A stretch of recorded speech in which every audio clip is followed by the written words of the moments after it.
प्रियव्रत चरित्र। परीक्षित राजा आरंभ में प्रश्न करते हैं। मनु के पुत्र राजा प्रियव्रत की विवाह करने की इच्छा नहीं थी, फिर भी उन्होंने विवाह क्यों किया?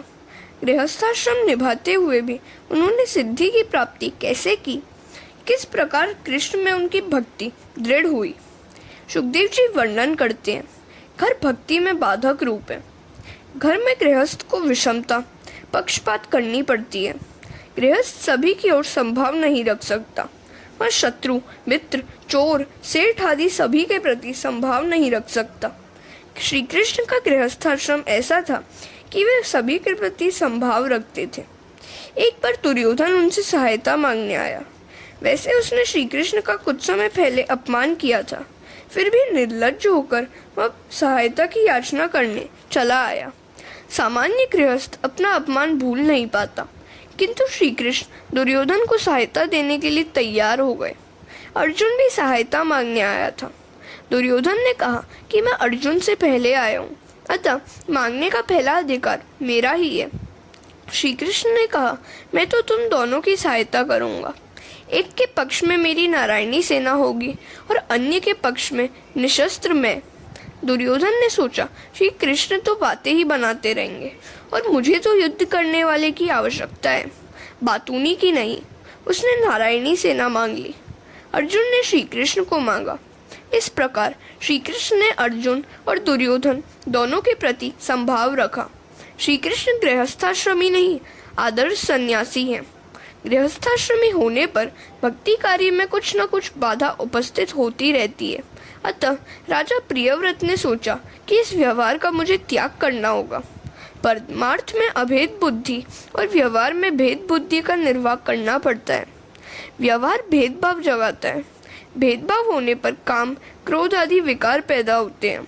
ज्ञानी पुरुष सभी को अभेद भाव से देखते हैं। व्यवहार और परमार्थ को एक करना टेढ़ी खीर है। भेदभाव के कारण व्यवहार में वैर और असमानता उत्पन्न होती ही है। अतः ज्ञानी जन सभी प्रवृत्तियों का त्याग करके एकांत में भक्ति करते हैं। घर में भक्ति नहीं हो पाती क्योंकि कई विक्षेप आते रहते हैं। तुम गृह त्याग करके गंगा किनारे जा नहीं सकते, अतः कहना पड़ता है कि घर में ही रहकर भजन करो। जीव जब प्रभु के साथ एक होता है तभी साक्षात्कार कर सकता है। एकांत में ईश्वर की आराधना करने से यह शक्य होता है। राजा प्रियव्रत की इच्छा हुई कि मैं एकांत में ईश्वर की आराधना करूं। वहाँ ब्रह्मा जी ने आकर राजा से कहा, प्रारब्ध को भुगतना ही पड़ता है। मैं भी परमात्मा की आज्ञा से प्रारब्ध भुगत रहा हूँ। मुझे भी प्रवृत्ति करने की इच्छा नहीं है। तुम्हारे लिए अभी वनगमन की आवश्यकता नहीं है। सावधानी से व्यवहार करो। जितेंद्रिय तो घर में रहकर भी ईश्वर की आराधना कर सकते हैं, और जो जितेंद्रिय नहीं है वह तो वन में भी प्रमाद ही करेगा। स्त्री पुत्र का त्याग करके वन में जाकर भी भरत ने वहाँ संसार बसाया था। भरत जी वन में भटक गए। प्रहलाद ने दैत्यों के साथ रहकर कई प्रकार के कष्ट सहकर घर में ही भक्ति की थी। भागवत सभी के लिए है, गृहस्थ के लिए भी और गृह त्यागी के लिए भी। भागवत की कथा मार्गदर्शन है। ऐसा नहीं है कि गृह त्यागी को ही भगवान मिलते हैं। पवित्र और सदाचार पूर्ण जीवन जीने वाले को घर में रहते हुए भी भगवान मिलते हैं। घर का वातावरण प्रतिकूल होते हुए भी प्रहलाद जी ने घर में रहकर भक्ति की और भगवान का दर्शन किया। अपने जीवन का लक्ष्य निश्चित करना बड़ा आवश्यक है।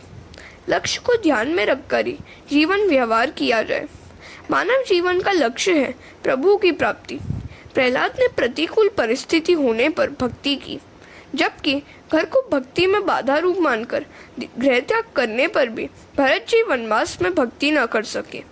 मनुष्य कहीं भी जाए, पंच विषय तो साथ आएंगे ही। घर में रहकर ही भक्ति करनी है तो प्रहलाद का आदर्श दृष्टि के समक्ष रखो, और वनवासी होकर भक्ति करनी है तो भरत जी का जीवन लक्ष्य में रखो। जीवन के पीछे 6 चोर लगे हुए।